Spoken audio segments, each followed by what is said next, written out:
আসন্ন জাতীয় সংসদ নির্বাচনের প্রস্তুতি শুরু হওয়ায় জোট গঠনকে কেন্দ্র করে বিভিন্ন রাজনৈতিক দলের সঙ্গে আলোচনা চলছে বলে জানিয়েছেন বিএনপির স্থায়ী কমিটির সদস্য সালাউদ্দিন আহমেদ। তিনি জানান, নির্বাচনকে সামনে রেখে জোট গঠনের জন্য আলাপ আলোচনা চলছে। শেষ পর্যন্ত জোট কোন দিকে গিয়ে দাঁড়াবে তা দেখার জন্য আরও অপেক্ষা করতে হবে।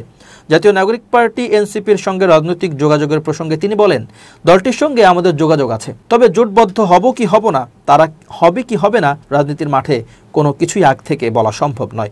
জাতীয় সরকার নিয়ে একটি প্রশ্নের জবাবে তিনি বলেন, আমাদের প্রতিশ্রুতি আছে যাতে যুগপৎ সঙ্গী ও অন্যান্য গণতান্ত্রিক শক্তির সঙ্গে মিলে জোটবদ্ধভাবে নির্বাচন ও সরকার গঠন করা যায়। সেটাই হচ্ছে ঐক্যমত্যের জাতীয় সরকার।